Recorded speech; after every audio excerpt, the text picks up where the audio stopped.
in Formula One, the headlines this week, besides, of course, the two Grand Prix that we're sitting either side of, been dominated by this Audi entrance and how they've found a way to bring their business into Formula One and pour some investment into a team like Sauber that was probably the best option for them, right? When you're looking to a team who's possible to bring up a team that is open to new sponsors, that's going to be a huge element, right, as to what we see in the future of Formula One, that Audi Sauber, I suppose, as it will be called. Yeah, I mean, as we've seen, I think I've seen all the rumors. You see all the rumors about Porsche, and obviously Audi was one, and yeah, I think that dynamic for 2026 is going to be really interesting to see. I mean, as I said, no one tells me anything, so I had no clue. I literally just came. I think it was Thursday morning, and I just saw the announcement, and I was like, okay, Audi and Sauber it is.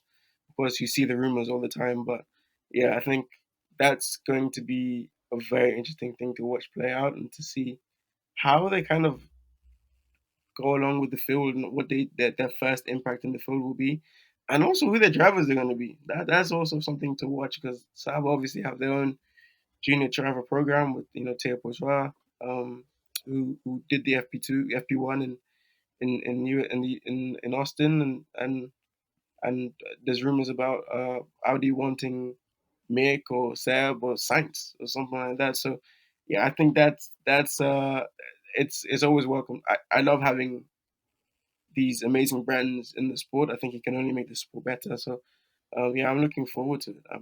I hopefully 2026 is about 4 years away. I don't know if I'll still be at F1 then. Hopefully we'll see. But yeah, I'd look forward to writing about them.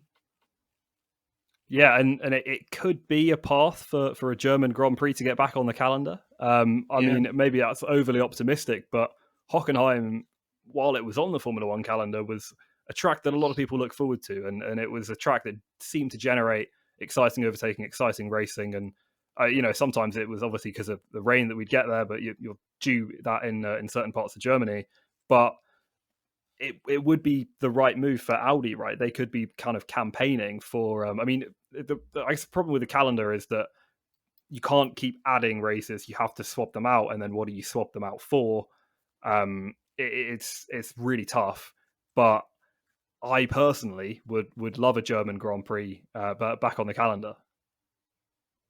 Yeah, I mean, there's so many tracks that are not in F1 anymore that I often think back and I go, oh, that was such a great track.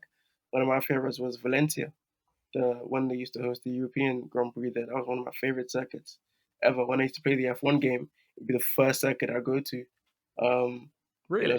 But I think there's such a demand now, and like, everyone wants every country or everyone that has a track wants a Grand Prix in a way. Like, there's always talk about Kyalami, and someone who I'm Sierra Leonean, I'm African, and I'd love a Grand Prix in South Africa. It'd be amazing for the continent, for people who look like me in a way, and to get that would be cool. But obviously, it's not on the calendar next year. I don't know what's going to happen in the future with that.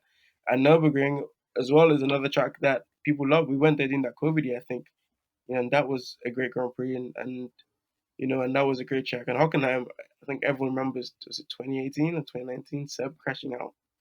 18, that was, yeah. 2018 and 2019 was the one where Mercedes came with that livery and stunk up everything. Yes, absolutely. So, tough memories for some. But tough memories for them, yeah. So, but I think, I mean, I don't know what the plans are. Again, no one tells me anything.